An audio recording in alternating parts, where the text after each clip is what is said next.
We're going to stick on the theme of birth here. June is considered a great month to give birth because of weather that allows being outdoors to celebrate, avoiding holidays at the end of the calendar year, and a likely avoidance of cold and flu season. Today we are talking with Amy Strabhar and Joby Blackburn, two registered nurses who knew all about providing autonomy during birth at Carle Health Methodist Hospital in Peoria. Thanks for being with us. Thank you for having us. Yeah, Amy, we're going to start with you here. So birth autonomy, what trends are we seeing in labor and delivery?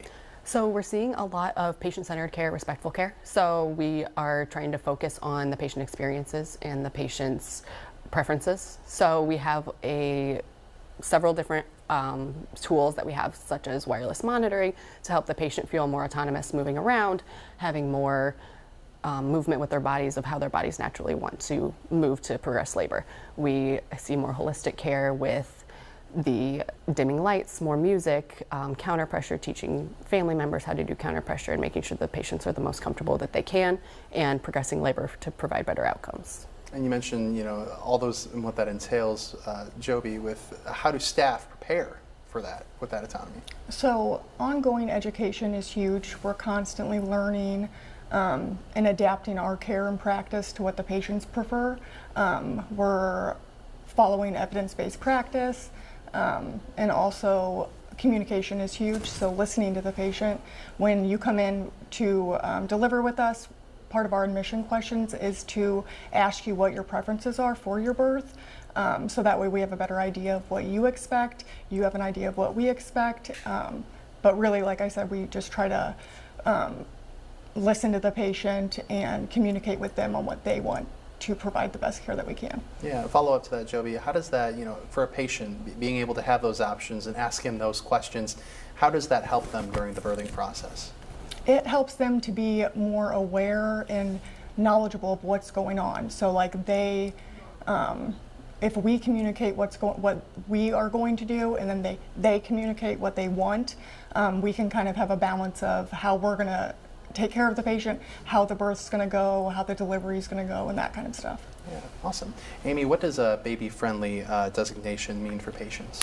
So it is a multi-day education process for all of our nurses. So whichever nurse you have, you're going to have an educated nurse that can help you along the way. So basically it is about bonding with family and babies and making sure that feeding is a success and that newborn health is the priority. So we do 60 to 90 minutes of skin-to-skin time, and we do delayed cord clamping. We try to do interventions to baby while they're skin-to-skin with mom. It helps baby's pain receptors. All of those obviously to make sure that newborn acuity is available to do so. But it definitely helps make sure that moms are prepared to go home and have successful education and are prepared to be confident when they go home. And if mothers are thinking about having a baby at Carle Health Methodist, what can they do to help themselves prepare or learn about the hospital setting where they will be giving birth? So we do have in-person tours that you can sign up for and come and actually tour the birthing unit. We'll show you the birthing rooms, the postpartum rooms that you would go to after you have the baby. If you're unable to make one of those tours, we do have a virtual link on the Carle website under the labor and delivery services that you can go to, and it is just a virtual video that shows you the same thing. It kind of shows you a tour of the room and stuff like that. All about getting mothers and parents comfortable, right? Yes, yes. Yeah. Awesome. How do you get ahead of what individual moms or patients want? So I think it kind of all starts with the admission process. So like Joby said, we do a whole bunch of admission questions of getting to know you, getting to know us, and making sure that we know what pronouns you'd like to use, what kind of you would like to see in your birth versus what you wouldn't like to do. So I think what's important is at the beginning of each shift and at the beginning of your admission, making sure that we communicate the plan of care, making sure that we are on the same page, you're educated on what the plan is and what would happen with you, so that they know what to either they don't want to happen or they do want to happen, and making sure that their core values are expressed to us so that we can help them make sure that if their care pivots in any way, that we can have a plan together and make sure that their core values are honored as best we can, while also safely making sure that the patient and the baby are safe. Absolutely. Great things to have, obviously, and make sure those are kept in mind. I'm sure patients obviously appreciate that. And what special backgrounds do the staff have to assist? We have an amazing staff at Carle. The nurses are all specifically OB trained. They also are certified in neonatal resuscitation, and we also have a lot of nurses that are nationally certified, which is separate. You have to take a separate test for that.